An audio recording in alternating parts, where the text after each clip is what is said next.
Assalamualaikum warahmatullahi wabarakatuh.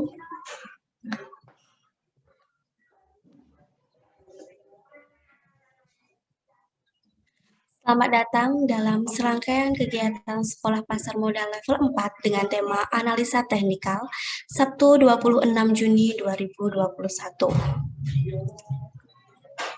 Perkenalkan, saya Widya Dwi Apsari selaku pembawa acara yang akan memandu jalannya acara Sekolah Pasar Modal level 4 pada hari ini. Yang terhormat, Agnes Dewi Anjani selaku Ketua Pelaksana Sekolah Pasar Modal. Yang kami hormati, Muhammad Anggit Gagat Arisomadari dari KSPM CMC Polines selaku pembicara Sekolah Pasar Modal level 4 dan kepada seluruh peserta Sekolah Pasar Modal yang berbahagia. Puji syukur marilah kita panjatkan kepada Allah Subhanahu wa Ta'ala yang telah memberikan limpahan rahmat berupa kesehatan, keselamatan, dan karunia-Nya, sehingga kita semua dapat mengikuti acara yang dilaksanakan pada hari ini. Tidak lupa, kami ucapkan terima kasih kepada pihak-pihak yang telah mendukung terlaksananya kegiatan pada hari ini. Selanjutnya, perkenankanlah saya selaku pembawa acara akan menyampaikan beberapa susunan acara Sekolah Pasar Modal level 4. Yang pertama, pembukaan, yang kedua, pemaparan materi dari pembicara, yang ketiga, sesi tanya-jawab, yang keempat, kuis, dan yang terakhir, penutupan presensi dan sesi foto bersama. Memasuki acara yang pertama, yaitu pembukaan, marilah kita buka acara ini dengan bacaan basmalah bersama-sama. Bismillahirrohmanirrohim. Memasuki acara yang kedua, yaitu pemaparan materi kegiatan Sekolah Pasar Modal level 4 dengan tema Analisa Teknikal yang akan disampaikan oleh Kak Muhammad Anggit Gagat Arisomadari. Kepada Kak Anggit, kami persilahkan. Oke, terima kasih waktunya Mbak Widya. Selamat pagi teman-teman semuanya. Selamat pagi. Oke, jadi perkenalkan saya Muhammad Anggit Gagarisoma dari KSPM CMC Polines yang hari ini mewakili Pak Niko untuk mengisi analisa teknikal atau SPM level 4 ya. Jadi sebelum saya mulai materinya, karena ini dikasih waktu 45 menit ya. Ya, jadi dengan waktu 45 menit, saya mau tanya dulu buat rekan-rekan. Ini rata-rata tingkat berapa ya?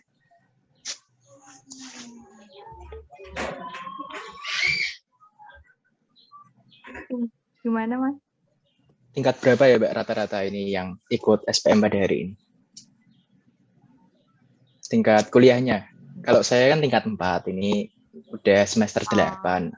Nah, atau mungkin kalau di Unisbank namanya udah beda, jadi semester mungkin semester berapa? Iya, semester. Ada yang semester ini paling itu semester 7 masuk ke 7. Karena ini angkatan 2018, 19, 20, 21. Dan ini juga ada yang UMAS gitu. Oh gitu. Oke. Jadi langsung saja saya mempresentasikan ya. Mohon izin untuk panitia, saya untuk share screen.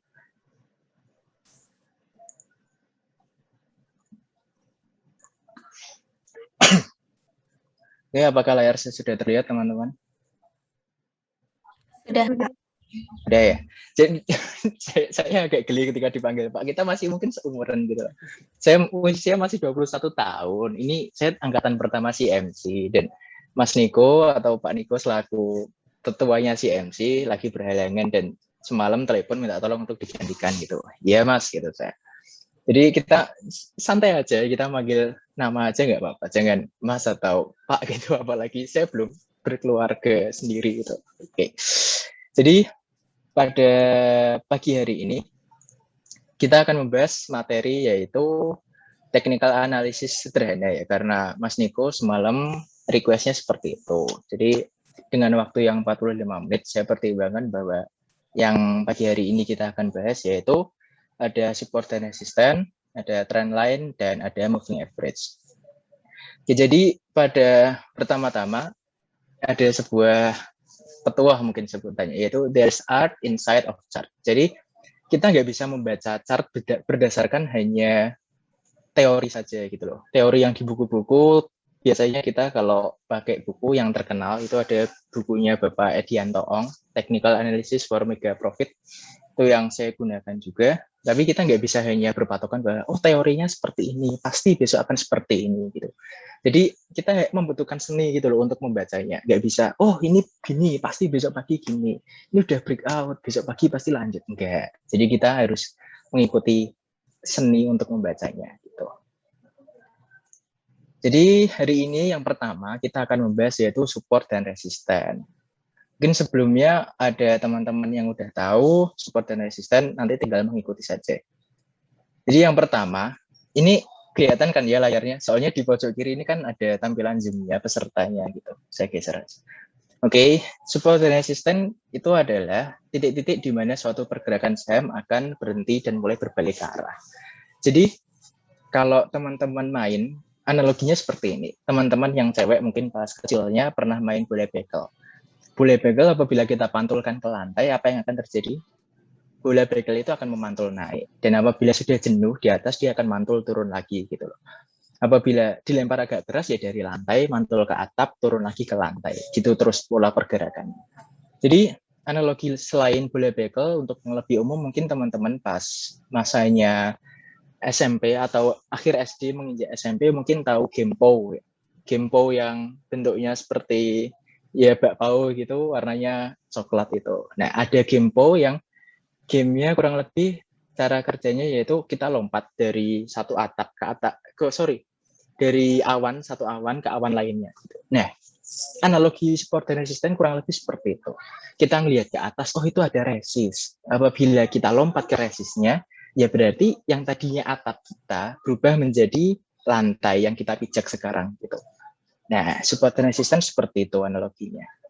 Nanti sistem kita silakan apabila ada teman yang mau motong gitu, keburu lupa atau mau dicatat dulu silakan. Gitu ya. Nah, terus kita akan membahas apa sih support itu sebenarnya. Support adalah titik bawah dari suatu harga. Selanjutnya, kan itu turun terus ya berarti ya, titik bawah. Namanya sahamnya turun terus dan ada asumsi, ada kemungkinan bahwa penurunan ini atau suatu koreksi akan berhenti dan mulai terjadi rebound atau pembalikan arah, terjadi reversal gitu. Nah, biasanya kita kalau trading saham pengennya kan beli murah, jual mahal gitu.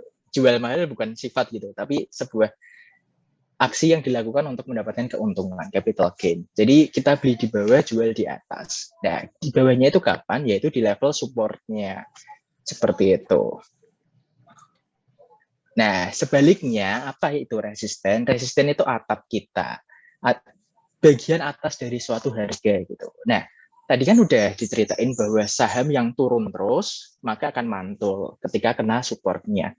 Dan akan bergerak naik, dan ketika naiknya selesai atau mulai turun lagi, dan disitulah titik resistennya. Gitu. Rally akan berhenti karena terkena atap dan bergerak turun. Atau kebalikan dari si support tadi, yaitu ini waktu yang tepat untuk melakukan aksi taking profit atau sell gitu. Nah, terus pertanyaan kita yaitu bagaimana jika support dan resisten ini tertembus gitu. Mungkin sekali lagi analoginya, kalau teman-teman datang ke suatu mall gitu ya, kita parkir di basement. Kita parkir di basement, naruh motor atau mobil, udah kita lihat atas. Atap kita itu adalah lantai 1 atau lobby dari mallnya itu. Nah, kita ngelihat atap, oh ya udah saya naik ke lobby. Saya naik ke lobby, apa yang akan terjadi? Maka yang tadinya atap di basement akan berubah menjadi lantai di lobby. Nah, saya ngelihat ke atas lagi, oh di atas ada lantai 1 gitu. Nah, saya naik ke lantai 1, yang tadinya atap di lobby berubah menjadi lantai di lantai 1. Di atasnya lobby. Begitu terus sistemnya. Ketika turun pun juga demikian gitu loh. Nah, pertanyaannya gimana kalau support dan resisten ini berhasil ditembus gitu loh. Ini ada Patrick yang kaget sambil ngomong Korea Omo gitu. Nah, yang terjadi adalah breakout. Breakout itu apabila suatu saham bergerak melewati batas resistennya. Nah, asumsinya yaitu rally-nya akan berlanjut terus gitu. Yang tadinya naik kena resistnya jebol, ya udah lanjut naik terus gitu. Nah, resist sebelumnya yang tadinya atap kita, maka akan berubah menjadi lantai yang baru, alias support yang baru. Sampai sini teman-teman udah paham belum? Daripada ini apa jelasinnya kecepatan, perlu lebih pelan-pelan lagi. Kalau mau dicatat atau mau direkam, silakan. Gimana? Ada kecepatan, Mas. Agak kecepatan. Oke, jadi saya lebih kalem lagi mungkin. Saya takutnya nggak keburu, waktunya cuma 45 menit gitu loh. Biasanya kalau ngisi-ngisi kelas di Galeri Polines, waktunya longgar banget gitu. Jadi nggak ada acara khusus seperti SPM level 4 ini ya cuman yuk bahas, yuk sharing-sharing pelan-pelan gitu. Jadi waktunya nggak terpatok. Dan kali ini saya harus berburu dengan waktu, tapi ya saya mencoba untuk menjelaskan sedetail mungkin. Nah, selanjutnya kebalikan dari breakout adalah breakdown. Breakdown adalah tadi apabila si breakout yaitu tembus level resistennya, maka akan rally naik, bergerak naik terus. Tapi ini sebaliknya, breakdown. Apabila suatu saham tembus dari harga supportnya atau level lantainya, yang terjadi adalah harga akan lanjut turun terus. Jadi biasanya harusnya, ya nggak harus juga sebenarnya, tapi ada probabilitas yang tinggi apabila saham sampai ke supportnya maka mantul naik, reversal. Teori basicnya seperti itu. Tapi realitanya apabila saham jebol dari supportnya bisa aja lanjut turun gitu loh. Kasusnya udah banyak, apalagi akhir-akhir ini kita tahu fenomena seperti emiten konstruksi, punya BUMN konstruksi, ada Wika, Waskita, PTPP, dan lain sebagainya. Itu nanti kita lihat langsung aja prakteknya. Kalau teori-teori doang mungkin nanti bakal apa ini, apa itu, gitu. Bakal ganjel. Nah, koreksinya akan berlanjut apabila terjebol dari level supportnya. Support yang dijebol tadi, maka akan berubah menjadi atap atau resist yang baru. Gitu. Nah, tapi ada juga yang kita sebut sebagai false breakout atau breakdown. Ini sebutannya ada whipsaw juga, sinyal palsu juga ada kayak gitu. Jadi itu cuma istilah-istilah aja. Kita ya ini sebuah palsu, fenomena palsu. Jadi tadi di sebelumnya kita udah bahas ada breakdown dan breakout. Tapi di sini apabila saham tembus dari level supportnya, maka terjadi breakdown. Tapi di breakdown ini ada juga yang false gitu loh. Jadi asumsinya wah ini lanjut turun nih. Tapi ternyata besoknya malah ada batang candle hijau, mantul naik gitu. Nah, ini yang kita sebut sebagai false breakdown atau kemarin cuma dapat isu jelek doang gitu loh biasanya. Seperti tanggal 30 November kalau nggak salah, tanggal 30 November IHSG kita kena sentimen negatif yaitu Pak Anies Baswedan tarik rem darurat gitu, PSBB total se-DKI gitu. Tadinya nggak keluar berita DKI, cuman PSBB total. Dan apa yang terjadi IHSG pada tanggal 30 November 2020, yang terjadi adalah kurang lebih saya lupa persisnya berapa, tapi titik low-nya sempat menyentuh lebih dari 2,5%. Dan hari itu kena trading halt kalau nggak salah. Jadi setiap turun, IHSG turun 2,5%, maka perdagangan akan dihentikan sementara untuk menurunkan tensinya gitu kan. Tadinya orang panas, sell gitu. Nah, yang terjadi adalah harga semakin turun, indeksnya semakin turun. Nah, ketika 2,5% di-cut, selesai dulu biar lebih tenang gitu. Biar tensinya turun dulu lah. Entah selanjutnya turun lagi ya udah biarin. Paling nggak santai dulu. Kita ambil rehat lah, ambil nafas dulu. Nah, tapi pada tanggal 30 November itu terjadi yang namanya false breakdown. Dan besoknya langsung ada batang hijau gap up tinggi banget gitu. Nah, itu melanjutkan rally-nya. Teorinya di slide ini. Nah, sampai sini ada pertanyaan dulu nggak teman-teman? Silakan. Kalau enggak, kita langsung ke tren atau kecenderungan pergerakan dari saham. Kenapa dikasih animasi? Ya udahlah. Jadi apa itu tren? Tren adalah kecenderungan pergerakan dari suatu saham di suatu pasar. Itu bisa indeksnya atau komoditas. Tapi kan kita hari ini akan membahas terkhusus ke saham saja. Gitu. Jadi ada kecenderungan ketika bergerak naik ya berarti ada yang dimaksud adalah uptrend gitu. Nah, di sini ada contohnya atau jenis-jenis dari tren. Tren itu yang pertama ada uptrend, kecenderungan harga bergerak naik. Selanjutnya ada downtrend, yaitu kecenderungan bergerak turun atau kebalikan dari uptrend. Dan yang ketiga ada yang namanya sideways. Harganya cenderung naik, turun, naik, turun, naik, turun, nggak jelas di situ-situ doang. Nah, apa itu trend line? Jadi apabila trend adalah kecenderungan, trend line adalah garis yang bentuk kecenderungan itu. Jadi cuma dapat tambahan line doang, garis doang. Nah, di sini bagaimana cara, hilang. Ya udah gini aja. Nah, bagaimana cara menggambar garis uptrend? Garis uptrend digambar yaitu menghubungkan titik low atau lembah dari lembah yang terbentuk. Bisa low-nya itu sebagai support atau ya ngambil low aja, teman-teman pasti udah tahu yang dimaksud lembah atau low itu seperti apa. Ya, itu tinggal kita hubungkan maka akan terjadi yang namanya uptrend gitu. Contohnya, ini ada di saham BRIS pada kurun waktu kurang lebih akhir tahun yang lalu. Kita bisa lihat bahwa bentuknya ini kita hubungkan titik low di sini. Saya nggak tahu gambarnya gimana. Jadi ya udah gini aja pasti kelihatan garis warna biru ini. Nah ini adalah uptrend dari BRIS-nya. Ketika low dihubungkan ke low akan mantul naik gitu. Dan selanjutnya bikin higher high atau higher low juga dan masih bergerak naik. Ketika menyentuh low lainnya di garis itu, maka yang terjadi adalah mantul lagi dan begitu terus. Nah, selanjutnya yaitu bagaimana menggambar garis downtrend atau kecenderungan harga bergerak turun. Kita menggambarkannya menggunakan kebalikan dari uptrend. Apabila tadi uptrend, kita menghubungkan dari titik low ke low lainnya. Nah, sekarang downtrend, kita menggambarkan yaitu menghubungkan titik high ke titik high lainnya. Pasti ada istilah yang namanya itu, sebentar. Ada istilah yaitu lower low.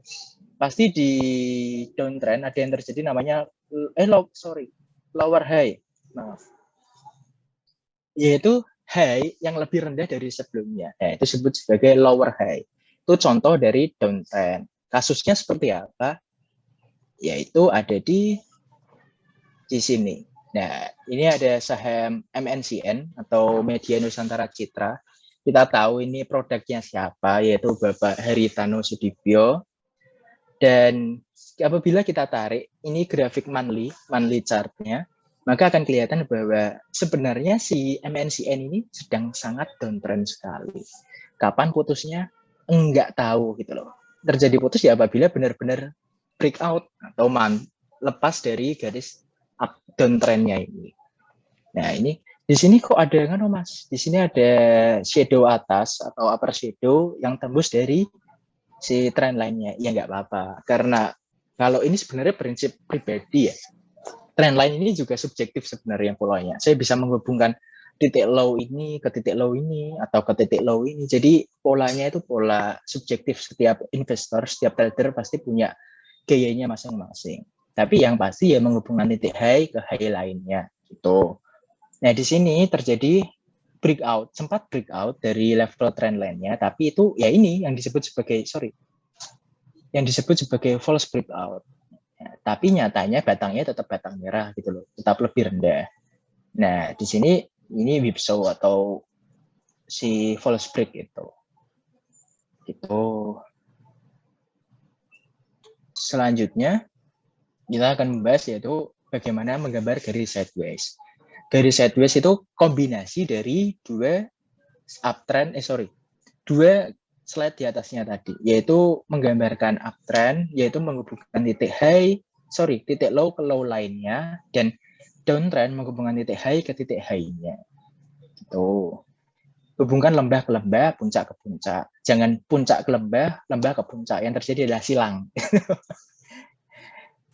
Nah, di sini contohnya adalah Adaro atau kode sahamnya tikernya ADRO. Emiten pertambangan batubara. Dia punya tambang di Australia yang kemarin di akhir tahun-tahun kurun waktu 2020 atau 2019 sempat diakuisisi. Nah, di sini kelihatan bahwa sebenarnya si ADRO ini untuk rentang waktu Maret kemarin, Februari ke Mei sedang mengalami yaitu sideways. bergeraknya naik turun di situ-situ aja.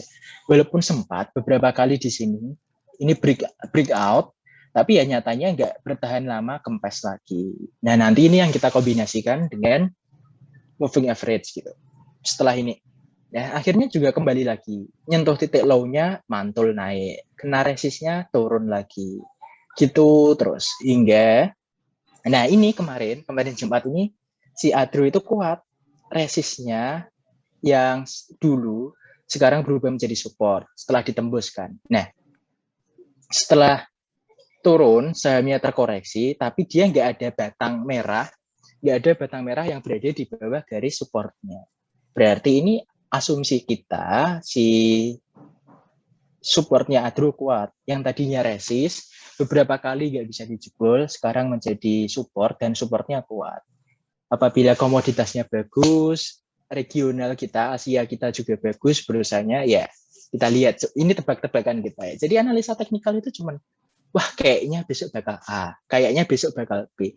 Apakah pasti kejadian? Belum tentu gitu loh. Semua yang menggerakkan adalah pasar itu sendiri. Walaupun seumpama kita percaya terhadap trend line, 100 orang percaya terhadap trend line, dan mereka melakukan aksi yang sama, itu bisa aja. Karena pola pikirnya sama gitu loh. Menggerakkan harga bisa.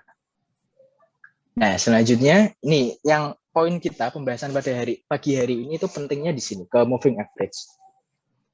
Nah, apa itu moving average? Moving average yaitu rata-rata pergerakan dari suatu saham dalam suatu periode. Jadi, contoh MA3 yaitu gabungan dari harga penutupan 3 hari terakhir.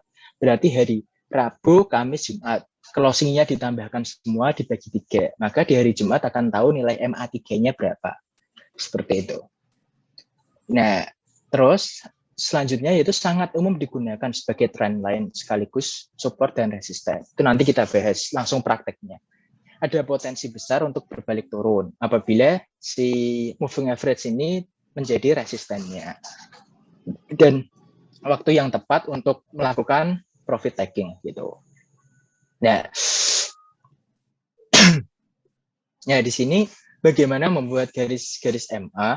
Kalau saya sendiri biasanya menggunakan website Stockbit.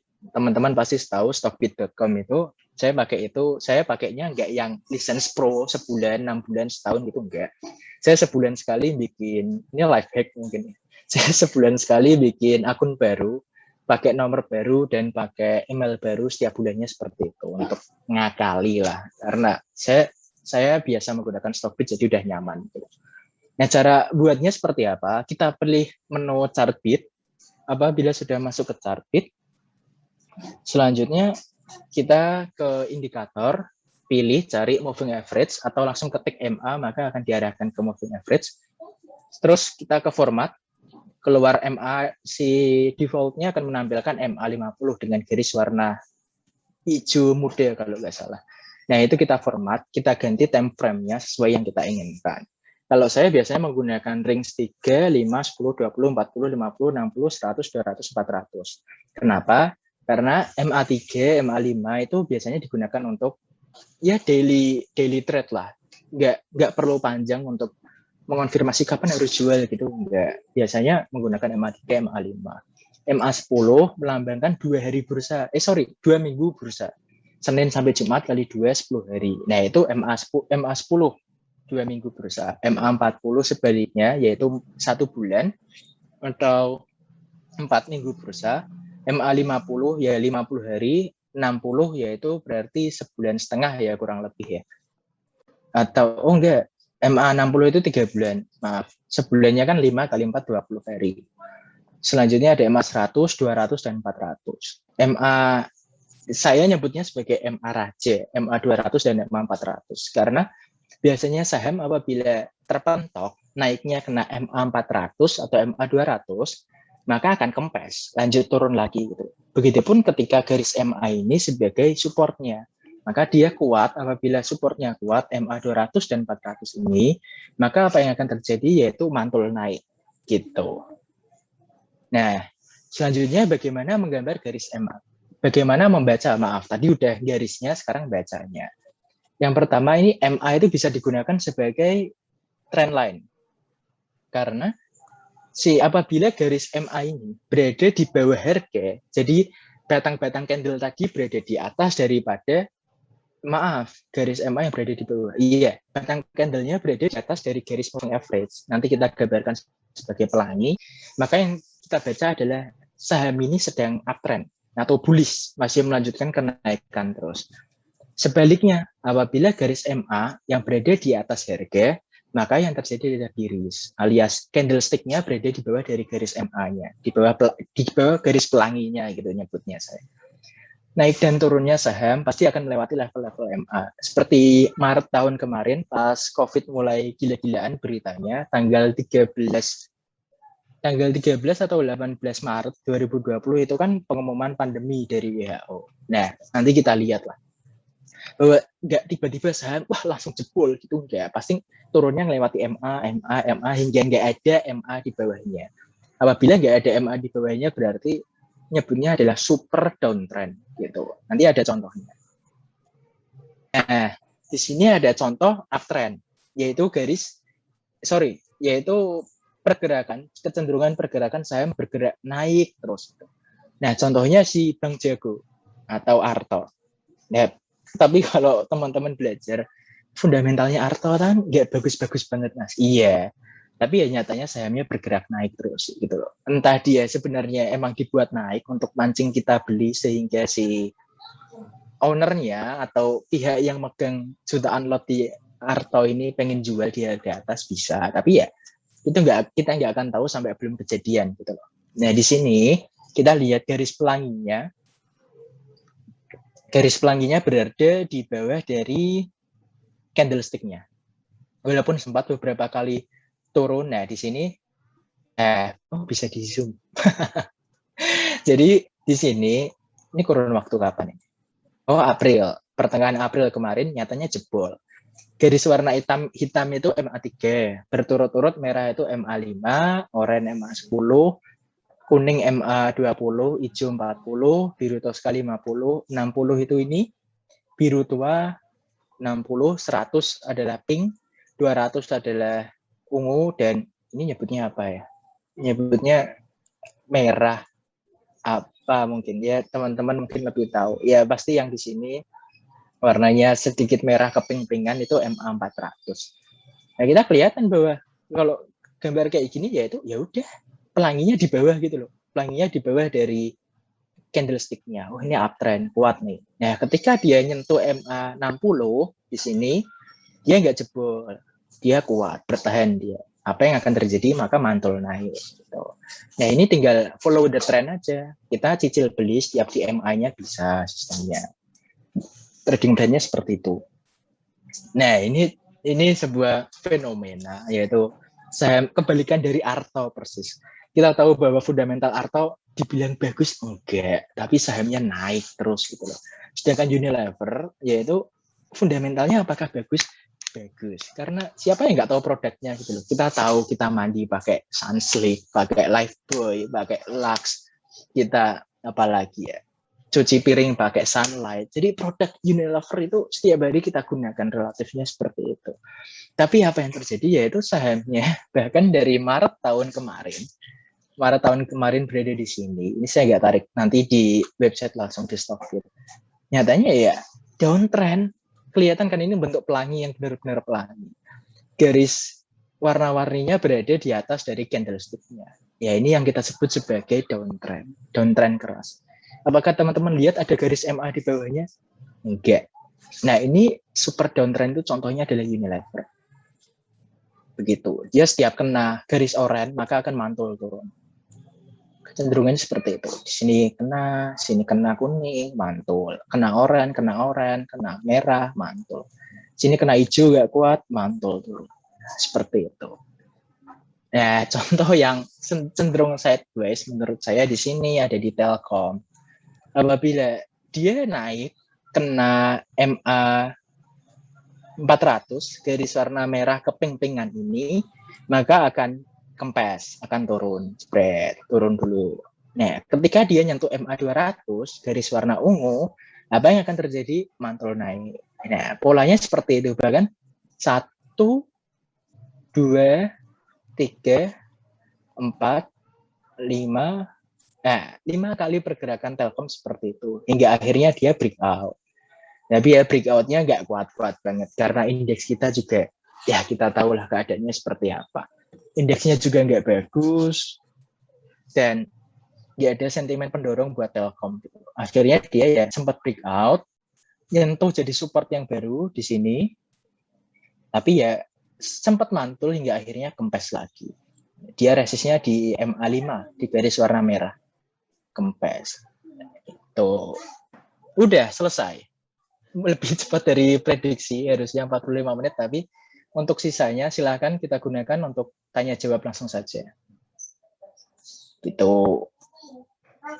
Silakan bagi rekan-rekan semuanya. Materi kita hari ini simple aja gitu, karena kenapa? Ini pertanyaan saya sekarang. Saya minta teman-teman buat jawab ya. Ngarang nggak apa-apa. Kenapa kok kita harus pakai MA? Walaupun nggak harus, setiap orang punya preferensi indikator masing-masing, tapi kenapa MA banyak digunakan seperti itu? Silakan dijawab.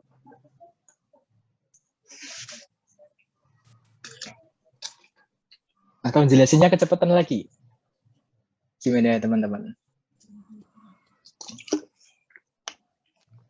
Halo, suara saya nggak masuk loh. Masuk, Kak. Nah, silakan biar ada interaksi di antara kita gitu loh. Saya nggak ngomong panjang lebar dari tadi. Kalian sebenarnya ngomong apa sih Mas gitu loh. Nah, saya butuh kalian untuk ada aksi, kalian tanya jawab gitu biar kelihatan udah sampai mana gitu pahamnya. Nanti kalau ada yang kurang tepat ya kita ulangi lagi. Kalau ada yang kurang jelas kita naik lagi ke slide-slide atas. Kenapa kok kita pakai MA gitu? Mas izin menjawab. Ya silakan Mas Wisna.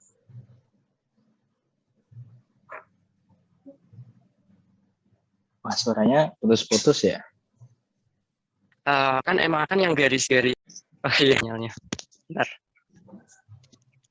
Sejauh yang saya tahu sih, yang udah pernah saya baca. Jadi MA kan udah nggambarin di mana letak kita bisa nge-buy sama di mana letak kita bisa nge-sell gitu loh Mas. Jadi lebih gampang, dan itu kenapa MA lebih sering digunain untuk jual beli saham. Iya, benar sekali Mas, betul. Jadi kenapa kok MA cenderung keakuratannya tinggi? Karena MA ini indikator yang paling gampang penggunaannya. Bahkan adik-adik kita SD bisa nilai MA dengan mudah gitu. Contoh MA3. Ya udah gabungin aja 3 hari harga penutupan. Ketemu MA3 levelnya di mana. MA5 ya 5 hari harga penutupan gitu. Jadi semakin banyak orang yang mempercayai, maka akan kejadian benar gitu loh. Nah, makanya saya percaya di MA ya gara-gara yang pertama ini indikator paling gampang. Semakin gampang, maka orang yang mengikutinya akan semakin banyak gitu loh. Benar dari Mas Wisna bahwa polanya akan kejadian karena semakin banyak orang yang mempercayainya gitu. Terima kasih Mas Wisna. Silakan ada yang lain. Atau langsung ke contoh, Mas Adru gimana? Atau Mas Antam seperti apa gitu. Kita langsung ke Stockbit saja. Itu. Ini Stockbit ya kita ya. Terus boleh, langsung prakteknya aja. Sudah muncul. Oke. Jadi kita akan gimana bikinnya, yaitu pertama kita buat polos seperti ini. Polos di sini ada Sido ya tadi contohnya ya. Sido. Ini saya dibilang jago juga enggak, karena saya masih juga trader junior gitu loh. Enggak bisa dianggap, oh ini maestro Mas Anggit gitu. Enggak. Saya juga masih belajar setiap harinya gitu. Sido, kita gambarkan MA-nya yaitu di sini ada indikator. Kita pencet yaitu pilih MA. Nah, di sini ada MA. Kita pilih, kita ulangi lagi sampai dengan berapa MA yang akan kita inginkan gitu. Kalau saya MA5 sampai MA400.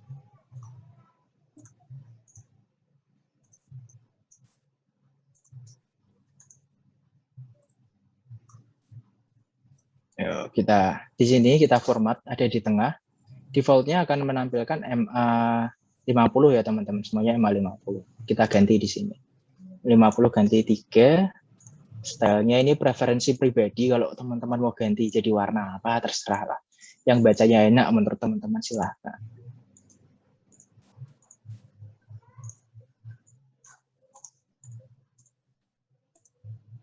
3, 5, 10.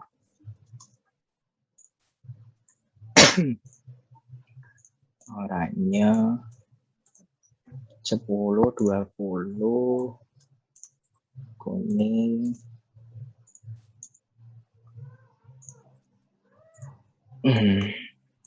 Ini apa teman-teman orang Semarang semua? Enggak, Mas. Enggak ya? Iya. Rata-rata ya mungkin dari Semarang, tapi mungkin yang lain boleh nyebut domisilinya dari mana?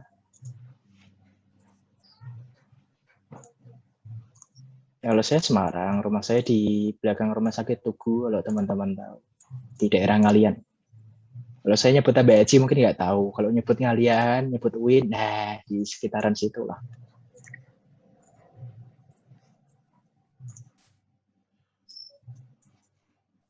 Lima puluh, 60, 100. Jadi karena udah apa warnanya, jadi udah nggak plot gitu dah. 100, 200.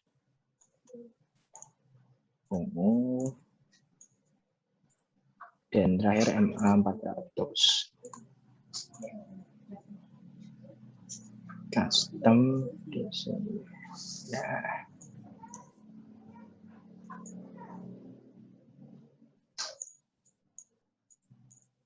Oh, masih 50.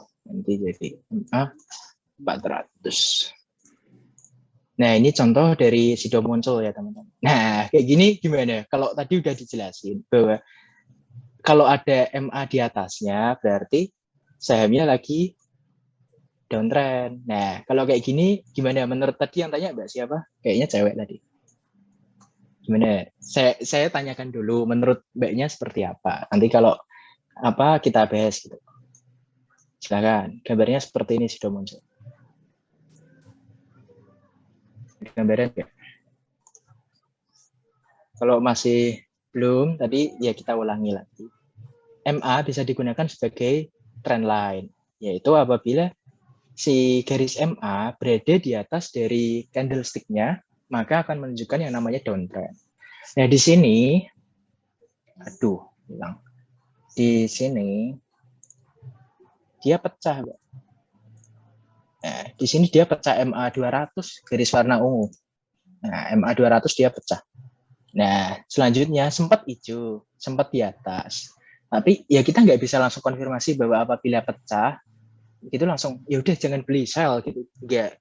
Kita perlu konfirmasi hari selanjutnya atau 2 hari gitu untuk memastikan bahwa ini benar-benar breakdown atau false break gitu loh. Nah, kita lihat 1-2 hari selanjutnya, 1-2-3 hari selanjutnya ternyata oh ya udah ada batang di bawah dari MA 200. Ini tanggal berapa?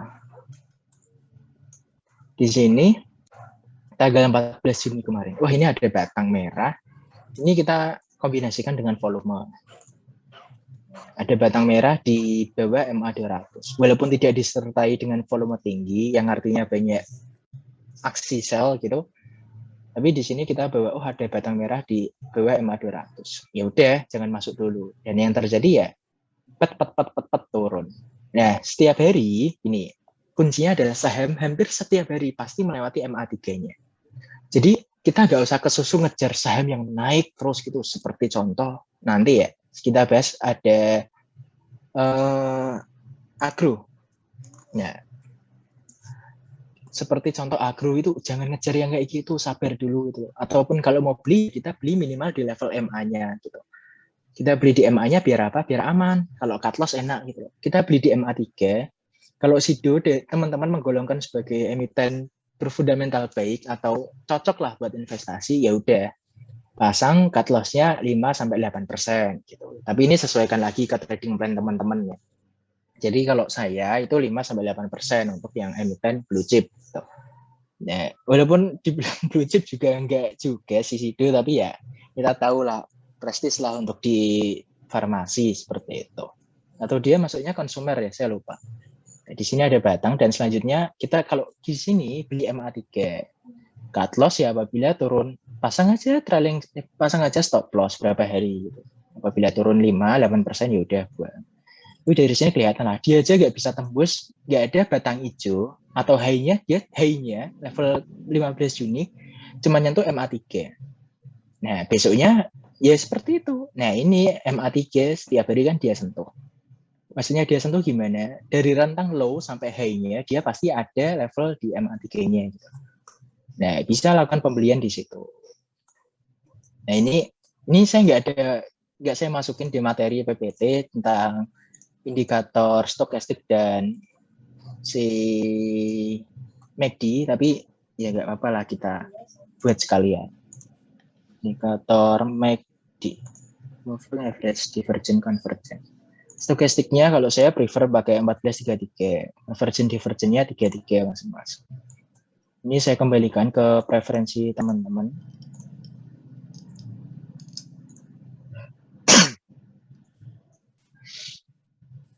Oke, buat MACD-nya.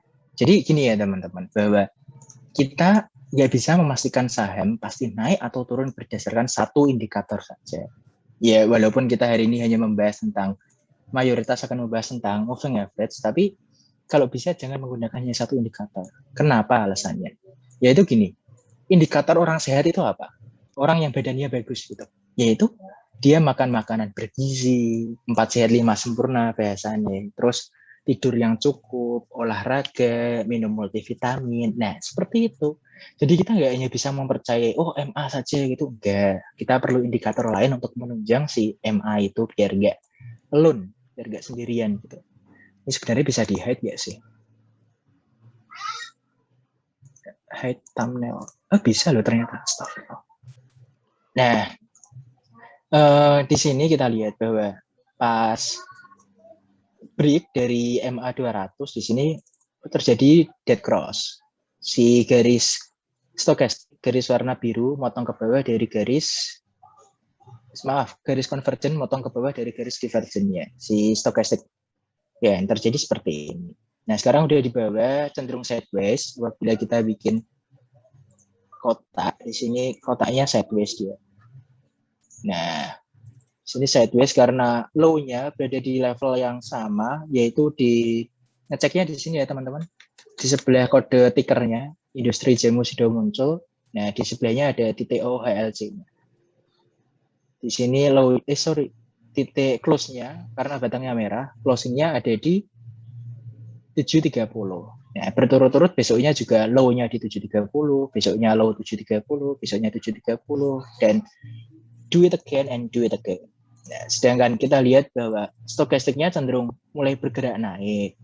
Nah, apakah ini nanti bakal jadi divergent? Mungkin. Apa itu divergent? Apabila terjadi ketidakselarasan antara pergerakan harga dan indikator osilatornya. Ini harganya sideways dan stokastiknya naik, sedangkan MACD-nya masih turun. Nah, MACD-nya dead cross persis di tanggal 15. Nih, tanggal 16 dia udah fix dead cross. Nah, di sini konfirmasi. MA jelek, stokastik jelek, MACD jelek. Nah, terus kita bisa ngambil kesimpulan bahwa ya jangan masuk, atau kalau punya sell dulu lah. Jadi sebenarnya trading saham kalau menurut saya itu 10% beli, 10% jual, dan 80% tunggu. Itu kalau kita masuknya benar. Nah, sudah muncul kasusnya seperti itu. Untuk sementara mungkin dia bakal melanjutkan sideways-nya untuk sementara waktu. Karena ini sudah muncul terkenal sering sideways ya. Di sini dia sideways panjang juga. Nah, cenderung sideways kan dia. Tuh. Terus, nah ini kombinasikan dengan si stokastiknya seperti apa. Atau kalau pengen trading cepat, kita bisa pakai MA dan stokastik saja. Tapi apabila pengen hold yang agak lama, teman-teman bisa pakai MACD gitu. Contoh lain ya, kita ke IHSG. Biar buktiin bahwa MA itu benar fungsi nggak sih gitu loh. Nanti ada tanggal candle 30 November. Nah, di sini nih kita mulai dari Maret tahun kemarin dulu. Bahwa si saham atau indeks pun juga dia turun juga melewati semua MA-nya gitu. Enggak langsung tiba-tiba jebret minus 10% gitu, enggak. Karena kan enggak bisa sekarang. Indeksnya kena HELT, sedangkan sahamnya ARB-nya cuma 7%.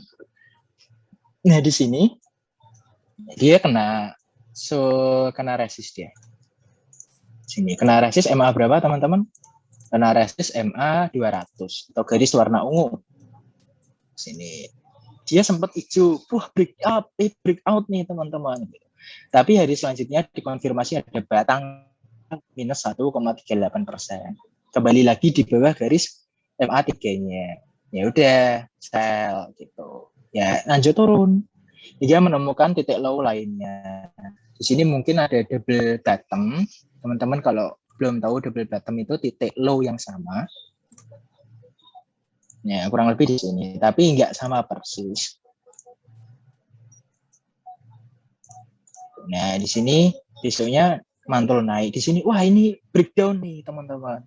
Breakdown dari low-nya gitu, low sebelumnya. Tapi hari selanjutnya dikonfirmasi, oh itu false break. Kebalikan dari sini tanggal 25 Oktober 2019. Besoknya mantul naik. Nah, di sini dia kena sempat, wah ini breakout MA 200, MA Raja udah kelar nih kita. Lanjut naik. Tapi kita lihat, wah ternyata stokastiknya udah kempes. MACD-nya udah mulai menipis, histogramnya ini menipis. Histogram itu menggambarkan selisih antara garis MACD-nya, garis warna biru, dan garis warna pink, garis sinyalnya. Histogram, jadi ngelihatnya seperti itu. Kalau histogramnya menipis, ya berarti artinya garis warna biru mulai mendekati garis warna pink. Tuh, kalau di atas, kalau di bawah ya sebaliknya gitu. Kalau bergerak naik ya berarti ada lembah mulai menipis, bikin cekungan gitu, bikin huruf U. Tuh. Ini kempes, si stokastiknya jelek, turun. MACD-nya dead cross. Nah, yang terjadi adalah di sini dia nggak bisa tembus kan. Di sini ada double top, kebalikan dari double bottom. Nih, nggak ada batang full yang di atas dari last high-nya. Kempes lagi. Berturut-turut turun MA3, MA5, MA10, MA20. Di sini ada batang minus 0,74%. Bahkan langsung di bawah dari garis MA 200-nya. Ya, kita sabar pas ini. Kita lihat dulu besok gimana sih gitu, tanggal 20 Januari. Besoknya ada batang merah dan di bawah dari MA 200-nya. Nah, di sini tanggal 24 Januari terkonfirmasi bahwa nggak ada batang di atas garis warna ungu MA 200-nya. Nah, ini udah alamat sebenarnya. Ya udah, besoknya jebret minus 1,78%. Di sini wah konfirmasi stokastik udah jelek banget. MACD-nya turun terus. Batangnya histogramnya semakin membesar kan, berarti selisihnya semakin besar gitu. Aduh, mana tadi? Nah, di sini. Itu ya, ini sebuah alamat sebenarnya. Kok di sini salah? Nah, di sini ini udah alamat. MA 200 nggak bisa di atas. Akhirnya kena langsung. Bahkan ini kan gap down tanggal 27 Januari. Gap down dan di bawah MA 400, di bawah MA Raja. Wah, ini udah sinyal paling buruk. Seharusnya dulu saya belum belajar, Januari kemarin saya belum sempat belajar ini, dan ya harusnya udah sell semuanya. Apalagi berita di global kan, pandemi itu seperti apa, bla bla bla bla, jelek banget. Ya, yang terjadi adalah pelanginya berubah.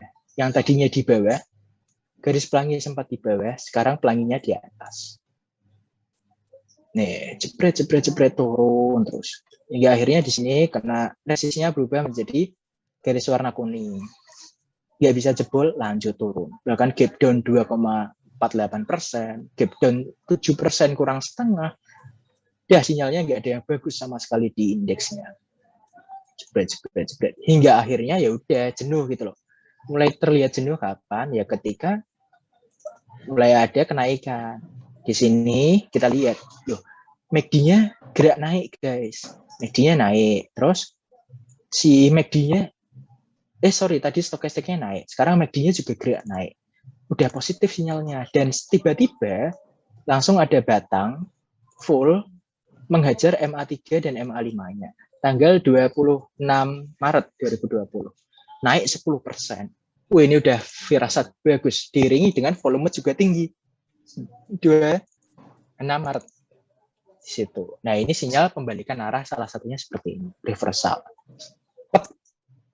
Nah, selanjutnya dia ditahan turunnya. Ditahan MA. Kuning itu berapa? MA20.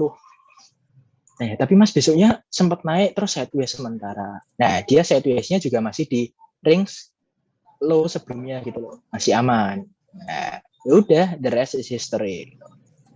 Selanjutnya naik dan akhirnya di sini dia kena resist pertama. Yang tadinya kan di atas jadi support MA100. Di sini sekarang jadi resist. Dia bisa jebol kan? Kita lihat indikatornya. Wah, stokastiknya udah turun. Bahkan di sini udah turun sebenarnya, udah dead cross. Stokastiknya udah dead cross tapi sahamnya masih gerak naik. Nah, ini contoh divergen itu seperti itu. MACD-nya mulai menipis, tipis dan dead cross. Tapi si indeksnya masih naik, cenderung sideways untuk beberapa hari selanjutnya. Di sini kena resist pertama. Ya, silakan teman-teman yang langsung tanya aja, nggak apa-apa, potong aja. Di sini dia kena resist pertama, yaitu MA100, garis warna pink, di level 5.169. Nah, kok garis MA-nya turun? Kenapa? Silakan teman-teman jawab. Kenapa garis MA-nya kok turun terus? Halo? Silakan dijawab. Biar ada interaksi di antara kita. Kenapa MA100-nya kok turun terus? Atau ada yang perlu dijelaskan ulang? Kalau tadi kecepatan, Mas saya belum paham benar tadi kecepatan jelasinnya. Ngomong aja nggak apa-apa.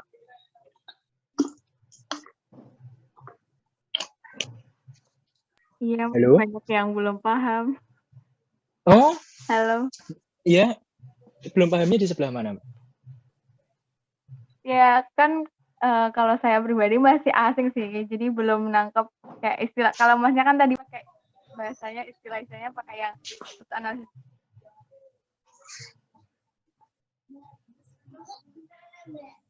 Halo, putus-putus Mbak.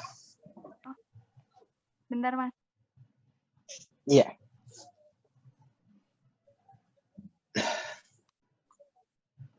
Tuh. Atau tadi saya tanya untuk pertama ada tingkat semester 7 juga. Saya pikir ya udah makanan sehari-hari, tapi kalau ada yang masih muda, masih hijau banget di saham, silahkan kalau ada yang mau tanya, kita mulai dari basic juga nggak apa-apa gitu. Makanya saya pikir udah middle lah gitu, udah di tengah-tengah. Tapi kalau ada yang masih ini apa, masih itu apa, Mas, tanyain aja nggak apa-apa. Waktu kita masih panjang banget gitu loh. Saya nggak masalah ketika ditanyain di luar topik yang saya bahas tadi, nggak apa-apa selama saya bisa jawab. Silakan teman-teman.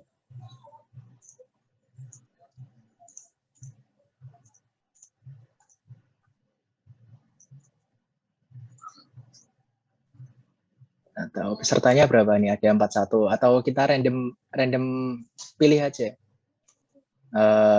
Ini ada Mbak Anggita. Nah, karena namanya sama, silakan Mbak join nggak? Suaranya masuk kan? Halo Mbak Anggita. Apa nggak connect ya? Masuk kok Mas Anggit. Iya, tolong Mbak Anggita.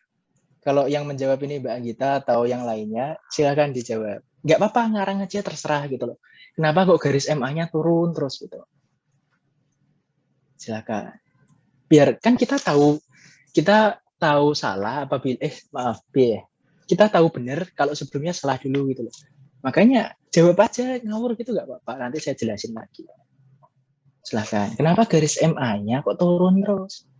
Nih, di sini level MA-nya di sini ya, tanggal 27 April, garis MA-nya di MA10, ngeceknya di sini, di bawah tikernya IHSG, 27 April garis MA 100-nya di harga 5.555.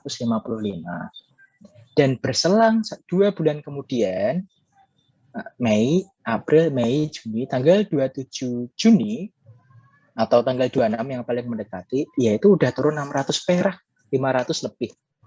560 kurang lebih. Jadi MA 100-nya tinggal 4.995. Kenapa pertanyaannya? Silakan.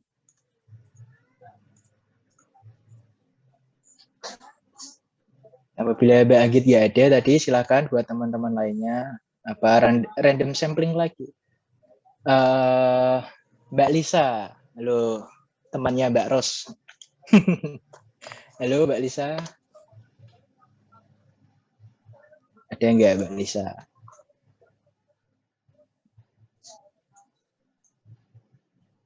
Nggak ada Mbak Lisa. Ya udah, kalau nggak ada ya saya jelaskan aja. Kenapa kok garis? Sebentar, ini di hide dulu. Kenapa kok garis MA 100-nya turun terus, Mas? Karena rata-rata 100 hari terakhir turun si IHSG. Kita tarik 3 bulan terakhir, MA 100 kan, kok 3 bulan? Lebih, 5 bulan berarti. 5 bulan terakhir grafiknya turun terus gitu. Nah, otomatis ini yang menyebabkan garis MA 100 juga ikutan turun gitu loh. Nah, sekarang di sini dia jadi atap si MA 100 dan nggak bisa ditembus, nggak bisa breakout. Ya udah turun dulu gitu. Nah, akhirnya di tanggal 2 Juli 2020 di sini ada batang full candle, body candle-nya, titik high-nya sama dengan titik close-nya di atas garis MA 100. Di sini ngecek ya teman-teman, bisa tolong bantu bacakan. MA 100-nya nilainya berapa? Di bawah ticker IHSG gitu. Ini setiap tak geser pasti nilainya akan berubah MA-nya. Dan tanggal 2 Juli MA 100-nya berapa?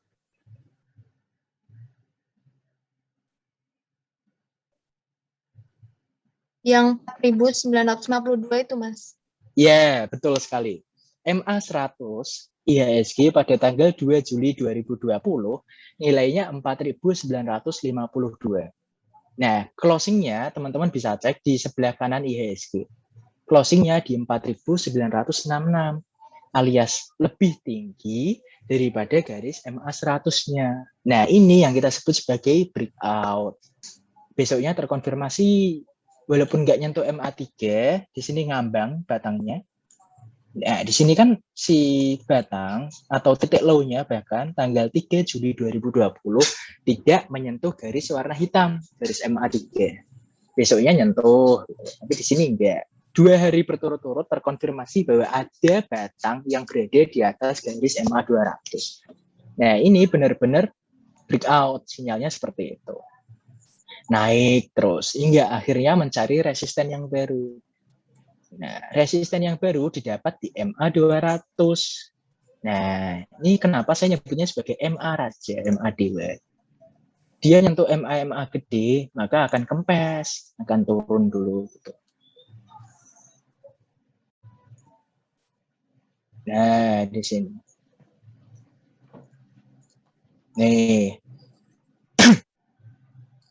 Bisa tolong bacakan lagi tanggal 28 Agustus, titik high-nya berapa? Highest-nya, titik tertinggi yang dicapai IHSG pada tanggal 28 Agustus 2020.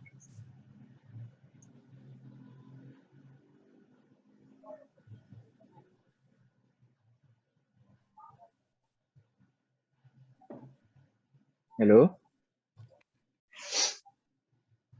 Ada yang bisa bantu saya?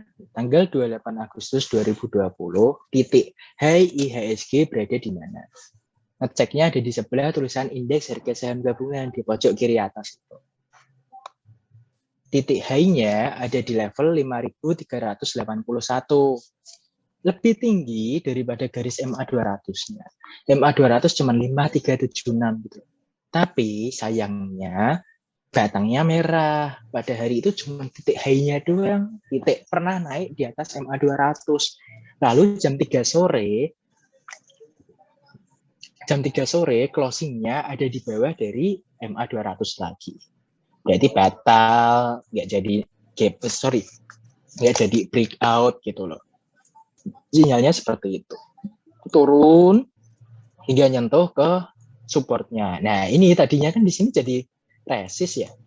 Di sini jadi resist. Di sini resist berhasil breakout. Nah, sekarang GMA 100 berubah menjadi support. Di sini. Ini sempat dulu tanggal 10 September break dari MA 100-nya. Ada titik closingnya jam 3 sore ditutup lebih rendah daripada garis MA 100. Tapi besoknya tanggal 11 September terkonfirmasi bahwa ada batang full di atas garis pink-nya lagi gitu. Nah, ini sinyal ya, jadi itu cuma false break gitu loh. Mantul naik lagi. Ya, sekarang kena resist, kena garis warna hijau, kempes lagi gitu. Yes, ini untuk sementara sideways di sini. Tapi ternyata benar. Wah, udahlah, ini MA 100 kita tinggalkan. Kita jadikan sebagai support yang baru. Ya udah, naik lagi. Resist jebol, lanjut naik. Hingga akhirnya ketemu MA 200 lagi. Yang nilainya pasti lebih rendah lagi. Karena 200 hari terakhir masih turun gitu.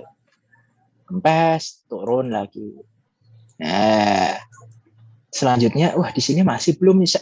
Ini orang-orang yang percaya MA masih mikir, wah sinyalnya masih belum pasti nih, belum breakout gitu loh. Di sini ada, sempat high-nya nyentuh MA 200 tapi kempes tanggal 26 Oktober. 27 Oktober juga demikian. Semakin mendekati candlestick-nya si garis MA 200, lalu gap up. Tanggal 3 November gap up. Ada batang full di atas dari MA 200-nya. Wah, sinyalnya bagus sekali. Besoknya konfirmasi bahwa nggak jadi, itu cuma false break gitu. Ada batang merah di bawah MA 200-nya lagi. Tapi tanggal 5 November ini udah fix breakout. Karena gap up-nya tinggi. Teman-teman udah tahu gap ya? Gap itu celah. Di sini tak gambarin dulu.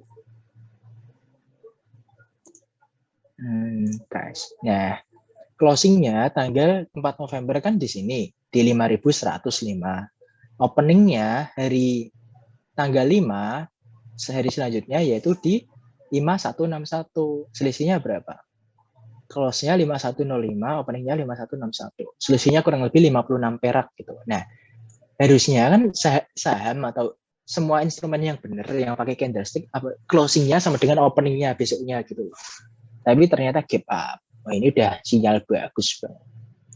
Lanjut naik hingga akhirnya menemukan si resist terakhir, si MA 200. MA 400.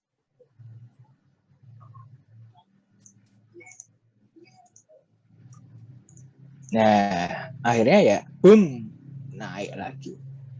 Ini tanggal 30 November, saya ingat. Pak Anies tarik rem darurat, Jakarta PSBB total. Tapi ya itu semua ketakutan, semua lepas sahamnya, semua buang kiri, semua hajar kiri, itu lepas bibitnya. Tapi besoknya ternyata gap up lagi. Ini bullish engulfing apa-apa saya nggak hafal sih kalau pola candlestick sih. Karena sering false-nya kalau gitu. Tapi nyatanya ya ini terkonfirmasi bahwa tadinya di sini jadi resist di sini. Tak tulis. Di sini jadi resist guys gitu. Terus, nah di sini dia jadi support kan. Support. Jadi lantai yang baru. Setelah jebol atapnya jadi lantai yang baru. Terkonfirmasi ada batang closingnya di bawah dari garis MA 400. Tapi besoknya support ini kuat. Dinyatakan bahwa kuat. Ini si batang ini sebentar. Batang ini mana tuh? Si batang ini, batang merah ini yang kita sebut sebagai false break. Nah, di sini yang kita sebut sebagai false break. Nah, besoknya kenapa kok disebut false break? Karena besoknya gap up, naik di atas MA 400-nya lagi dan sampai sekarang aman. Tuh, ini IHSG. Nih, selanjutnya ini karena MA 60 naik lagi. Hingga akhirnya jebret kena MA 100 garis warna pink. Batang merah di bawah. Konfirmasi di bawah Mas ya. Besoknya sempat give up tapi batangnya merah. Ya udah, MA 100 sekarang jadi resist yang baru. Resist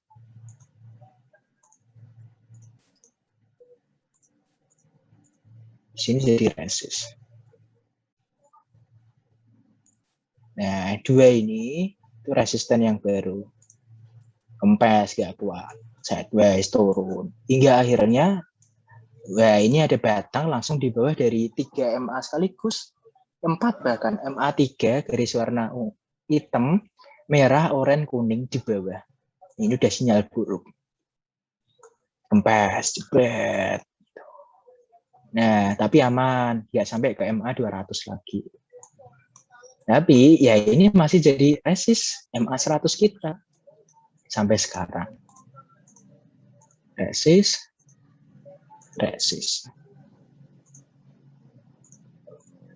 Nah, itu cara bacanya.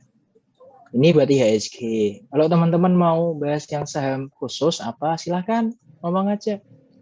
Kita Ini ada belajar. yang bertanya, Kak.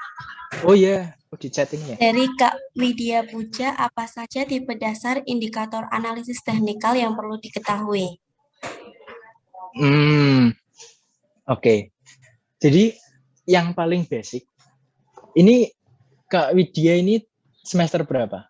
Ini jurusannya apa sama semua atau Kak? Apa manajemen atau akuntansi gitu? Ini beda-beda, Kak. Beda-beda ya? Oke. Saya sendiri, kalau cerita, saya sendiri dari teknik mesin. Saya teknik mesin Polines. Prodinya pembangkit energi.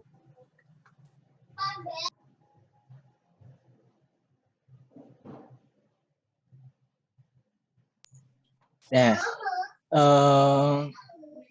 tadi pertanyaannya apa saja yang perlu diketahui gitu ya? Tipe dasar indikator yang teknikal yang perlu diketahui.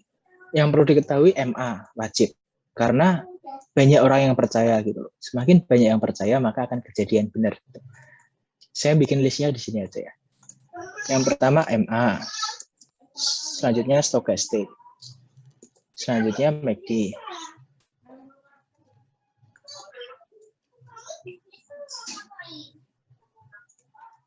Nih, yang perlu minimal ini dulu lah. Candlestick teman-teman udah paham betul? Belum. Candlestick bacanya seperti apa? Kalau belum ya kita baca dulu lah. Kita review lagi kalau yang udah tahu. Contoh langsung di sini ya, karena saya nggak nyiapin PPT-nya, jadi langsung aja di sini.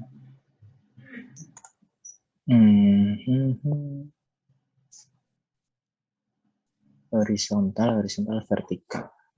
Ini vertikal. Oh, kalau kok full.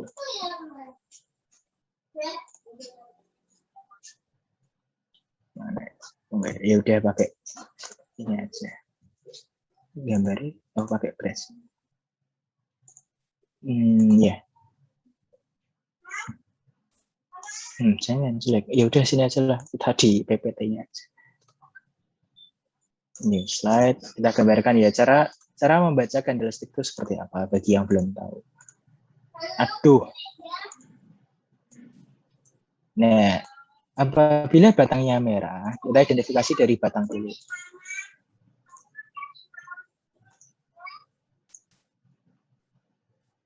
Aduh, kok otomatis. Nah, kok row?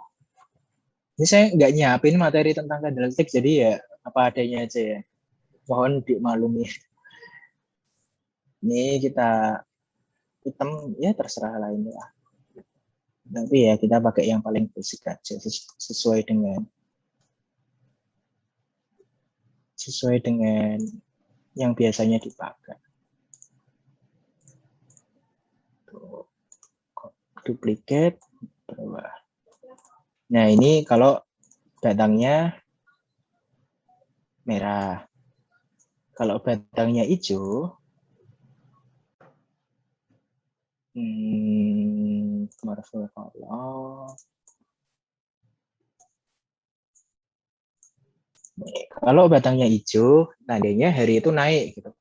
Nah, ini paling basic dulu. Kita harus tahu tentang, bagi yang belum ya, kalau yang udah ya kita review lagi. Di sini yang kita namakan sebagai OHLC, teman-teman. Apa itu OHLC? Titik open. Di sini berarti kalau merah, openingnya lebih tinggi daripada closingnya. Openingnya di atas, jam 9 pagi itu di sini levelnya. Seumpama di sini opennya di harga 5.000 perak gitu ya. Ini saham apa? Astra sama kan lagi 4.900. Nah, di openingnya di level 5.000. Jam 9 pagi, teman-teman. Nah, dia sempat naik ke level 5.100. Nih, titik high-nya di 5.100. Sedangkan duplikat, sedangkan titik low-nya ini nggak tahu jam-jamnya, nggak tahu kita. Jadi ya asumsikan jam 11 siang. Jam 11 siang nggak tahu diterpa berita apa, Astra turun. Titik low-nya di 4.800. Nah, closing-nya jam 3 sore ditutup di level 4.900. Nah, kita bacanya informasi yang didapat dari warnanya dulu, teman-teman. Bagi yang belum tahu. Kalau warnanya merah, berarti openingnya di atas, closingnya di bawah, gitu. Apabila batangnya hijau, sebaliknya, openingnya ada di sini 4.900 openingnya, dan closingnya ada di level 5.000. Titik high dan titik nganunya sama, karena high kan nggak mungkin di bawah dan low tidak mungkin di atas. Nah, informasi yang kita dapat dari OHLC itu seperti ini. Ada pola yang ngomongnya bullish engulfing, ada bullish reversal, dan lain-lain. Itu masuknya ke candle pattern ya, dan kita nggak bahas itu hari ini. Terlalu belibet, dan itu menghabiskan banyak waktu untuk ngapalinnya gitu. Nah, ini informasi OHLC. Selanjutnya ada moving average. Nah, tadi kita bahas itu. Ini moving average, yaitu rata-rata pergerakan dari sekian hari. Periodenya tentukan kita, kalau MA3 ya 3 hari terakhir gitu. Tinggal masukin aja ke ini Stockbit kan yang pro ya maksudnya. Kita pakai investing boleh. Chart investing.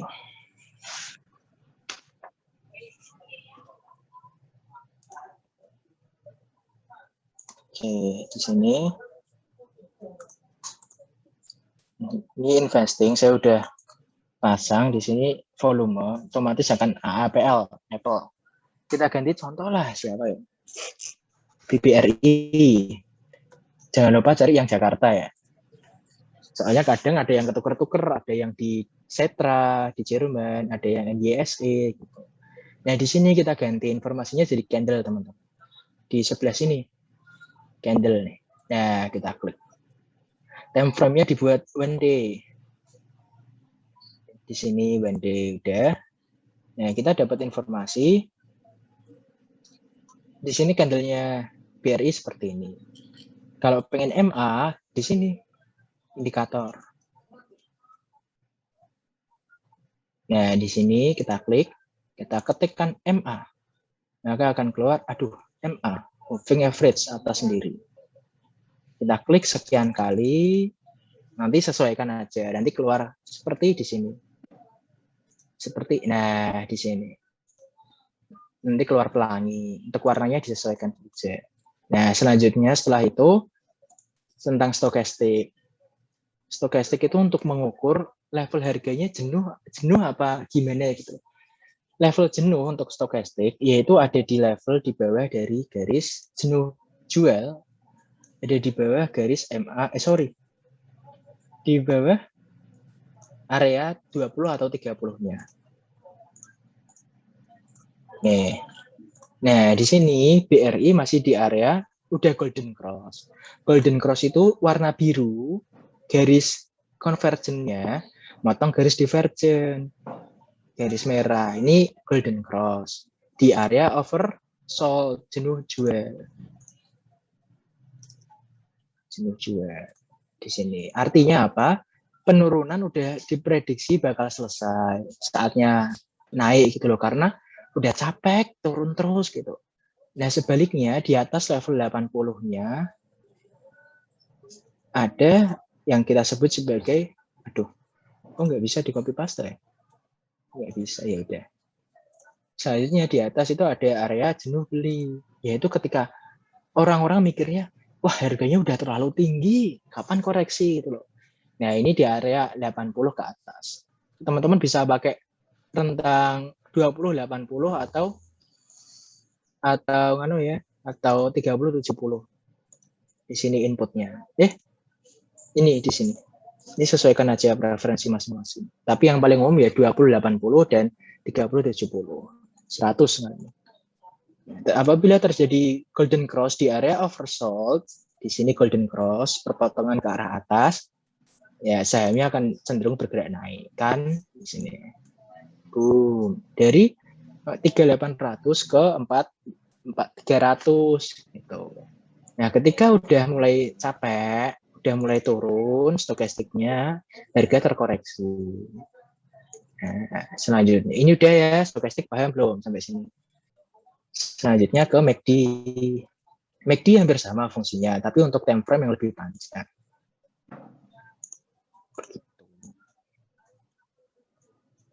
Ini defaultnya nggak usah diganti, 12269. Ini buat konfirmasi, saling mengonfirmasi satu sama lain. Ya, terus ini ada, oh ini tadi Mbak Widya udah paham belum sampai sini? Jadi stokastik dan MACD untuk mengukur si saham ini udah jenuh belum gitu loh, naiknya atau turunnya gitu. Berarti sinyalnya yang bisa kita terima adalah belilah ketika terjadi golden cross di bawah, jualah ketika terjadi dead cross, perpotongan ke arah bawah, ini dead cross. Ini dead cross. Ini dead cross. Nah, itu. Halo, gimana Mbak?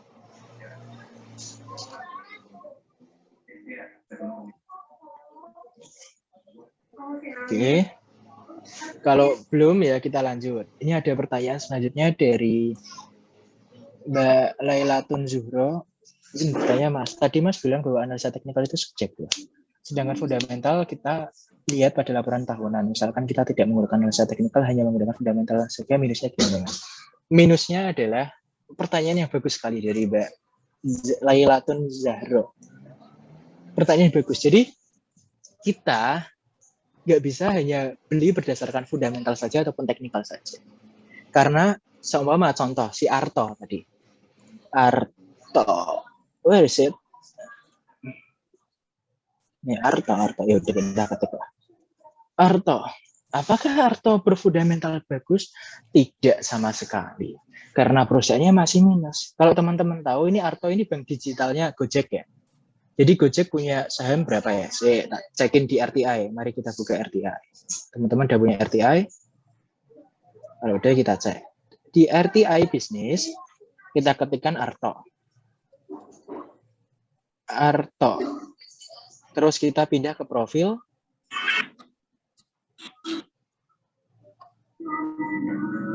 Sambil nunggu.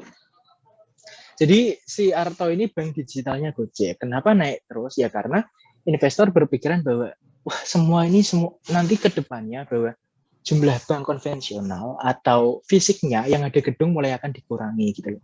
Alasannya apa? Karena semua udah bisa online gitu loh. Kenapa kita harus membutuhkan buku tabungan? Kenapa butuh teller kalau di ATM langsung bisa store tunai? Seperti itu. Makanya sekarang banyak banget bank digital yang kemarin sempat naiknya bareng booming bareng gitu. Atau kita cek di sini. Saya pakainya iPod ya.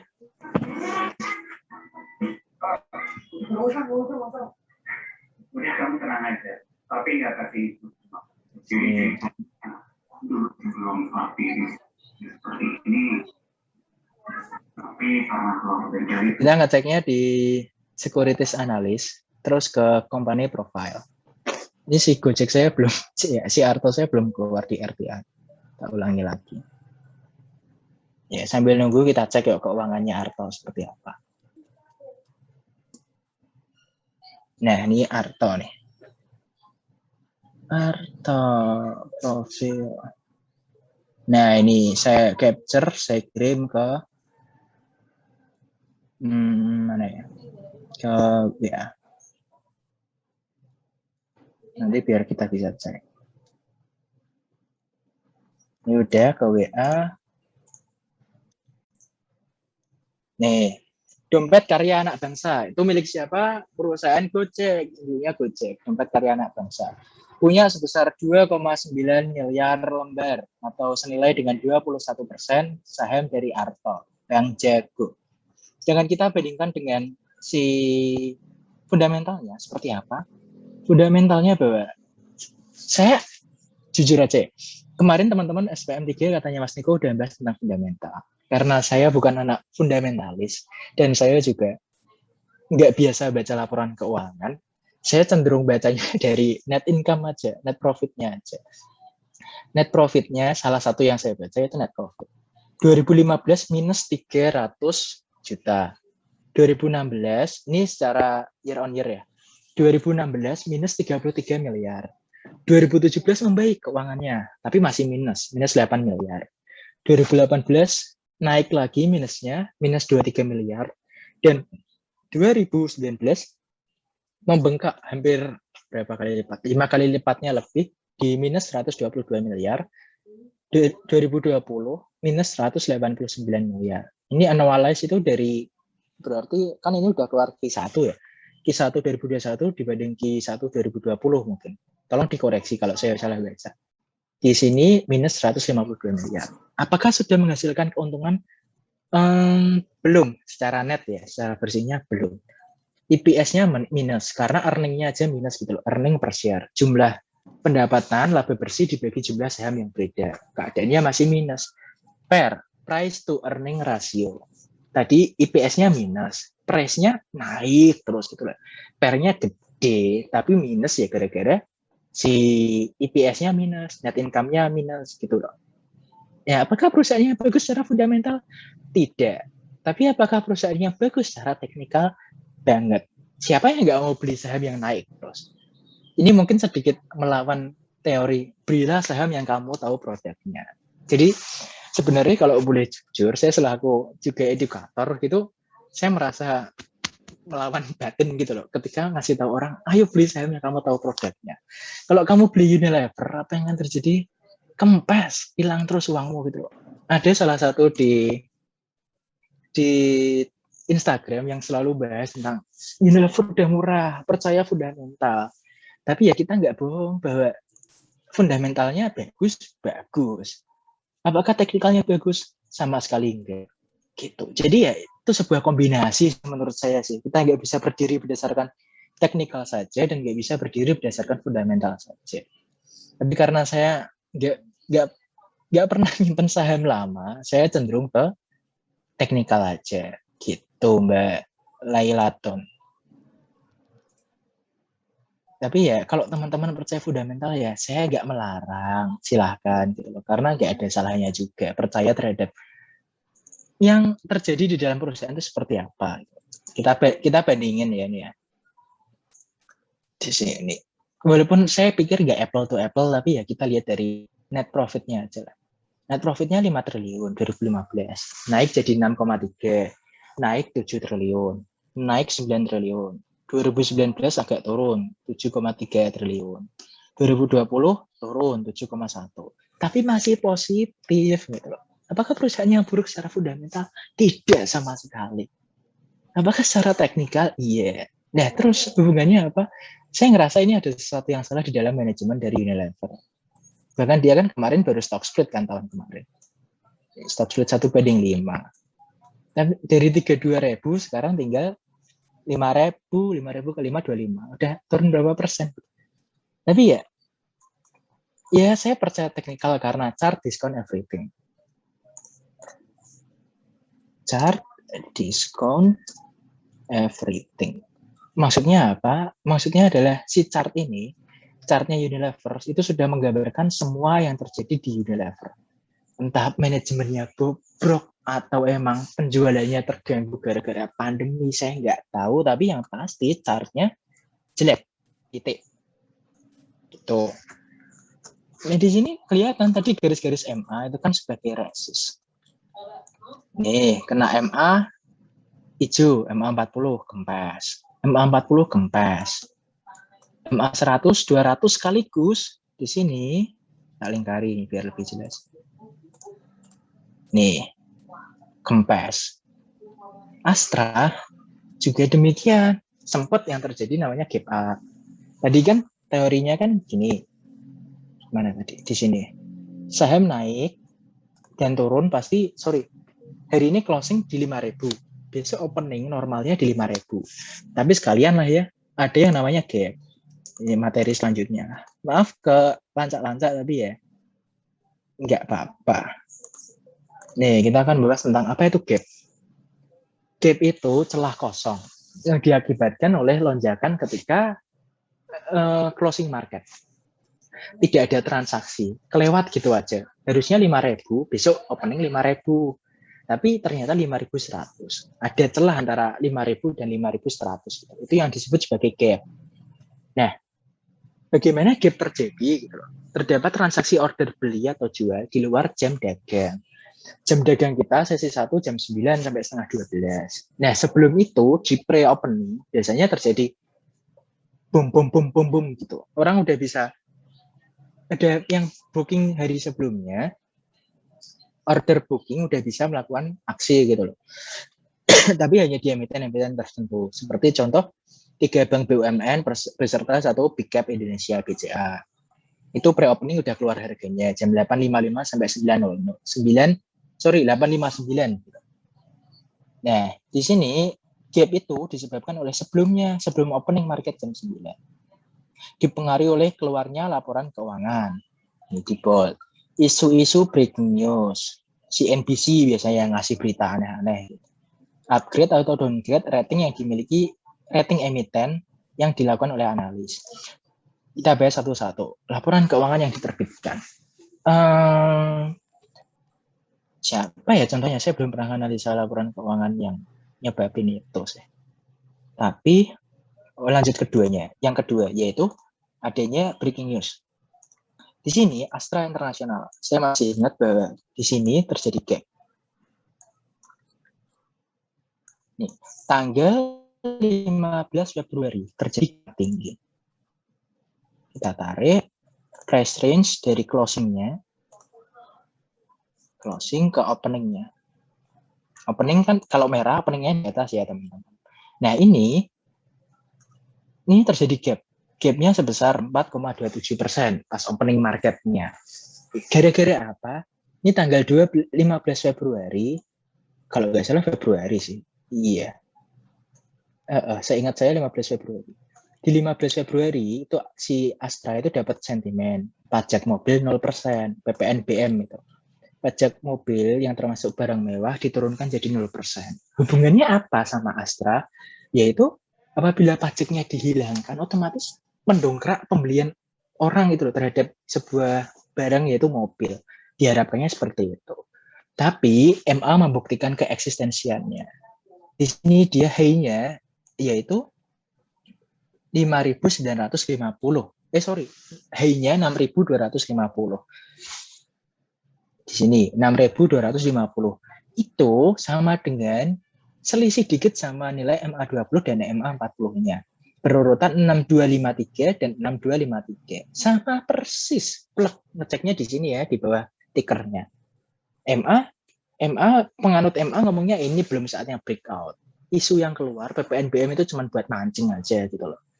Itu dimanfaatin benar isunya itu PPNBM. Nyatanya MA membuktikan kedikdayaannya. Kempes lagi. Terjadi juga isu yaitu IHSG tadi di 30 November. Itu. Terus apa lagi? Tadi pertanyaannya apa sih? Saya lupa. Oh ya tentang bahas tadi ini. Nah selanjutnya ada upgrade dan downgrade yang downgrade rating emiten itu biasanya MSCI, teman-teman kan tahu. Punyanya indeks reksadananya Morgan Stanley yang buat Indonesia itu kemarin berapa tuh? HMSP. Bukan. LPPF. LPPF itu sempat kapan ya ratingnya keluar, saya lupa. Searching aja. LPPF keluar dari MSCI. Kok 2018? Nah ini loh. Ini beritanya. Morgan Stanley Capital International, MSCI mengumpulkan hasil kajian perombakan portofolio MSCI Global Standard Index yang efektifnya 1 Desember mulai efektif. Dalam pengumuman Morgan Stanley tanggal 10/11/2020 terdapat 2 emiten, yaitu HMSP XL. Si XL pindah ke small index gitu. Alhamdulillah. Sebaliknya yang naik yang masuk itu ada Tower dan MDKA. Ini tanggal 10/11. Coba kita pindah, kita lihat ke HMSP. LPPF masuk nggak ya? Saya lupa. HMSP 10/11.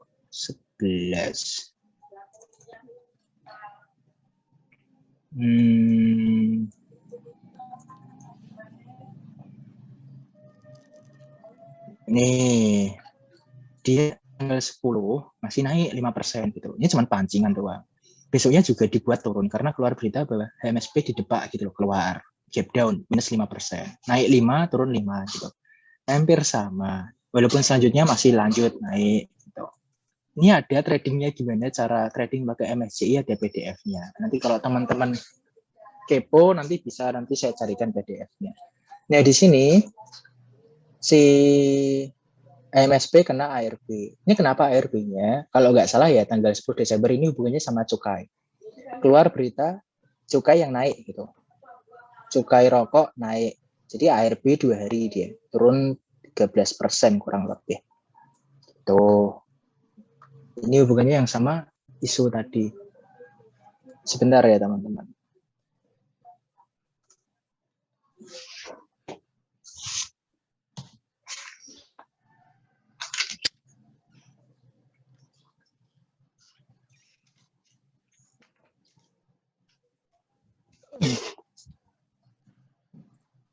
Nah, ini yang tadi MSP keluar berita buruk, yaitu cukai rokok yang naik. Kalau cukainya naik, kenapa? Ya pajaknya naik, otomatis pendapatan dari MSP akan turun gitu, akan berkurang. Gitu. Oke.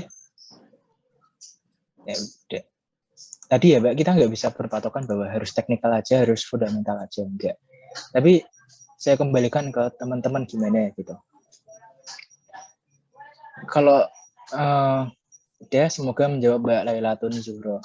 Selanjutnya ada Mas Muhammad Jihad. Mau tanya tentang Fibonacci retracement, tentang akurasi dan fungsinya. Terima kasih. Oke. Penggunaan support dan resisten juga bisa menggunakan Fibonacci. Yaitu tarik ketika swing low dan swing high-nya. Di sini ya Fibonacci retracement. Sini. Kita cari contoh siapa ya? BRI coba.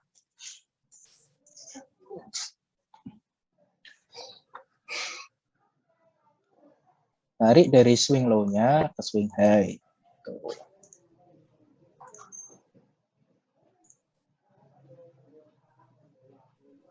Nah, titik 0 dimulai ketika mulai naik. Gitu. Di reverse. Nah, di sini keakuratannya seperti apa Fibonacci? FYI aja bahwa beberapa orang meyakini Fibo ini sebagai angka Tuhan. Karena apa? Karena hitung-hitungannya Fibonacci, yaitu dimulai dari 0, 1, 0 tambah 1, 1. 1 tambah 1, 2. 2 tambah 1, 3. 3 tambah 2, 5. Nah, ini dibagi dari setelah-setelahnya gitu terus. Maka akan menghasilkan penarikan, yaitu level 0 sampai dengan 100 ada 0,23 atau 23%. 38%, 50, 61, 78 gitu. Keakuratannya seperti apa? Saya bukan penganut Fibonacci, Mas. Tapi nggak apa-apa kita bahas. Keakuratannya seperti apa di sini? Di sini membuktikan ya bahwa Fibo 78. Jadi ada rentang-rentang tersendiri di mana Fibo itu benar-benar terjadi itu. Setahu saya itu ada di rentang di Fibo 0,38 sama Fibo 0,78. Di sini kenaikan terhenti. Kena Fibo 0,78. Kempes. Nah, kempesnya pun juga nggak tembus 0,6, jadi aman. Terus selanjutnya di sini dia jebol dari 0,78, Fibo 0,78. Terus naik, nggak kuat, kempes lagi. Naik, nggak kuat, kempes lagi. Hingga akhirnya ke supportnya, yaitu support selanjutnya Fibo 0,6. Mantul, naik. Sampai ke Fibo 0,78, kempes turun lagi. Penggunaannya Fibo seperti itu, Mas. Jadi naiknya sesuai step-stepnya, turunnya pun juga demikian. Nah, aksi buy atau sell kayak gini bisa dilakukan ya ketika di supportnya. Kayak gini, kita bisa buy di sini Fibo 0,6, jual di 0,78. Teorinya seperti itu, Mas, kurang lebih. Silakan ada lagi yang mau ditanyakan? Kita lanjut ke acara selanjutnya. Terima kasih kepada Kak Anggit yang telah menyampaikan ilmunya dan telah menjawab pertanyaan dari para peserta. Memasuki acara selanjutnya yaitu kuis. Untuk teman-teman SPL level 4 bisa mengikuti kuis melalui link yang ada di kolom chat atau grup WhatsApp.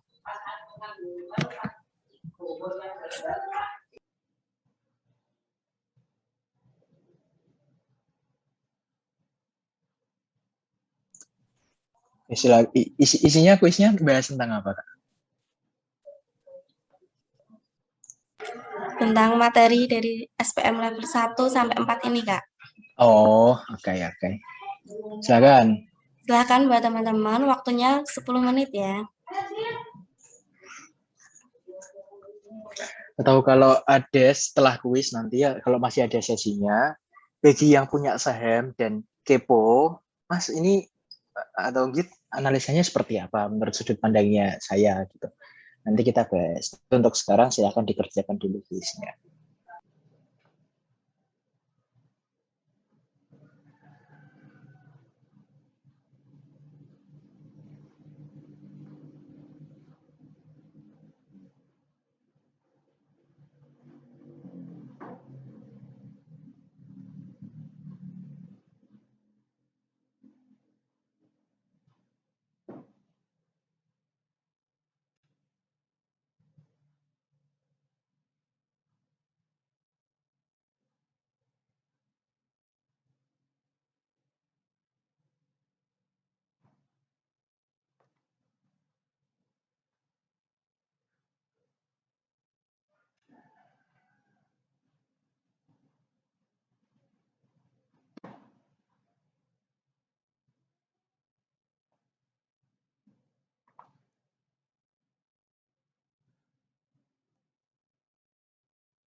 Buat teman-teman peserta, bisa segera untuk mengisi kuis yang ada di kolom chat atau ada di grup WA ya. Nanti pemenangnya berdasarkan ketepatan jawaban dan kecepatan menjawabnya. Pemenang akan dihubungi langsung oleh panitia.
Waktunya tersisa 5 menit ya teman-teman, untuk bisa segera untuk mengisi.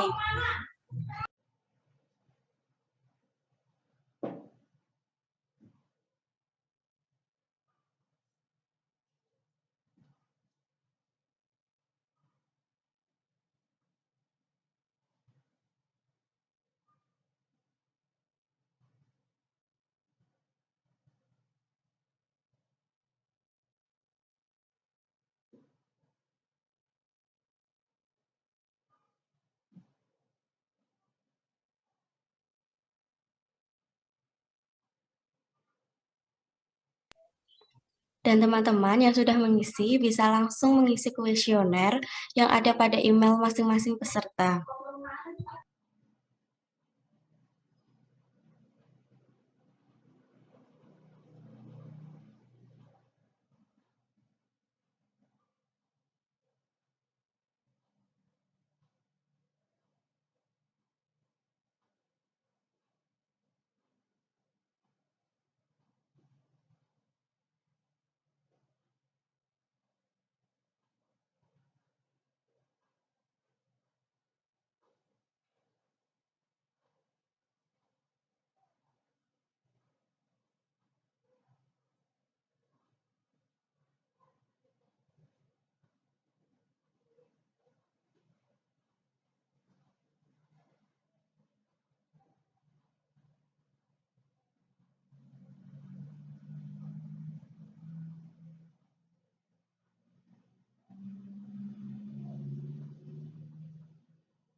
Sisa waktu 2 menit lagi ya teman-teman.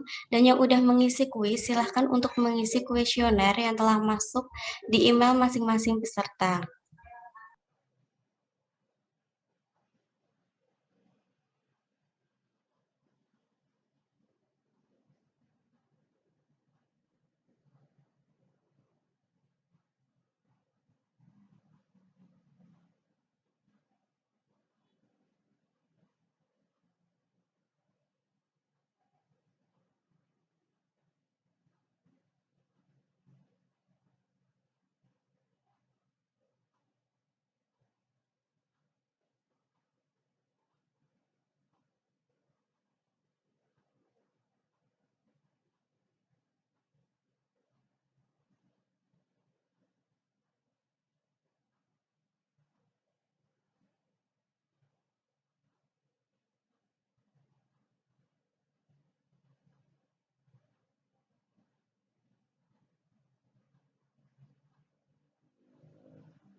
Baik, untuk sesi kuis telah berakhir. Selanjutnya, saya akan mengumumkan pemenang dari kuis pada Sekolah Pasar Modal level 4 ini. Sekali lagi, pemenang kuis berdasarkan kecepatan mengisi dan ketepatan menjawab.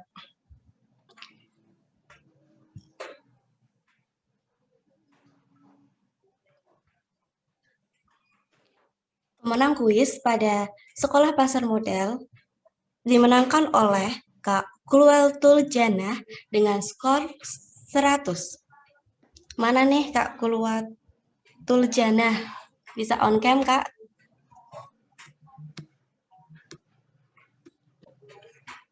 Sebentar Kak, belum pakai jilbab. Oh, oke.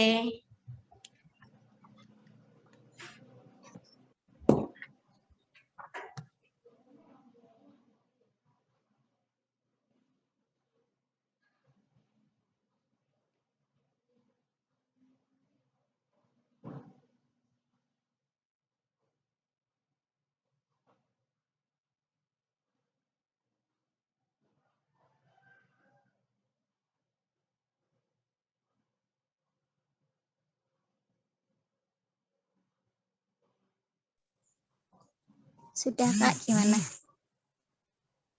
Baik, selamat buat Kak Kulwatul yang telah memenangkan kuis Sekolah Pasar Modal.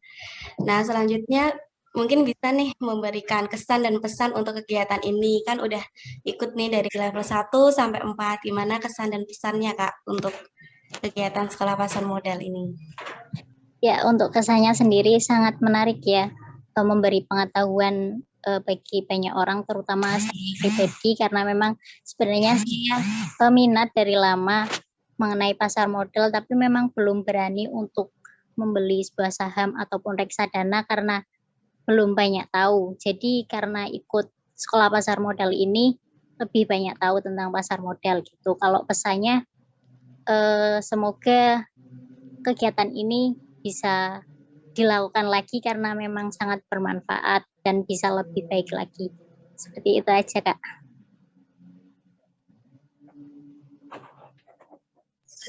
Baik, terima kasih kepada Kak Kulwa yang telah memberikan kesan dan pesannya.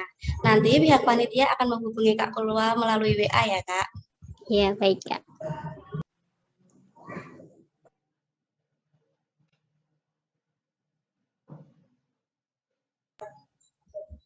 Karena waktu sudah menunjukkan 10.53, kita akan mengakhiri acara pada hari ini. Alhamdulillah, kita telah berada di penghujung acara, yaitu sesi foto yang dilanjutkan oleh penutupan. Kepada seluruh peserta dimohon untuk menghidupkan kamera.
Ayo teman-teman yang belum on cam, segera on cam ya.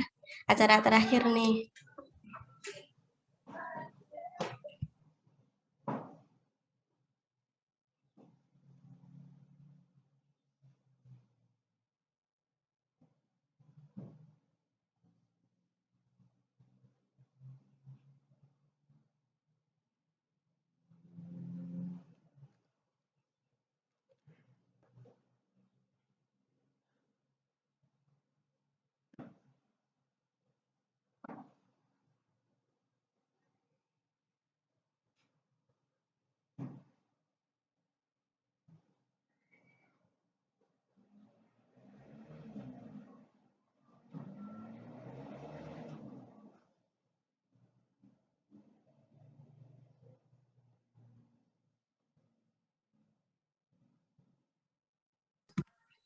Baik, kita akan memasuki sesi foto.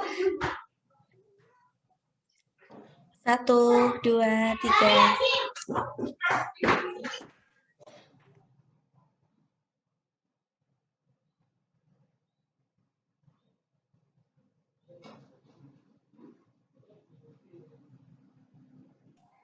Alhamdulillah, kegiatan Sekolah Pasar Modal level 4 dengan tema analisa teknikal telah berjalan dengan lancar.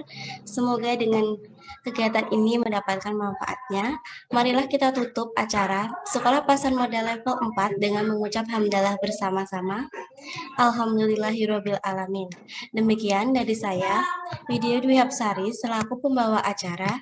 Saya ucapkan terima kasih kepada seluruh peserta yang mengikuti dan mendukung terlaksananya acara Sekolah Pasar Modal level 4 hingga berjalan dengan lancar.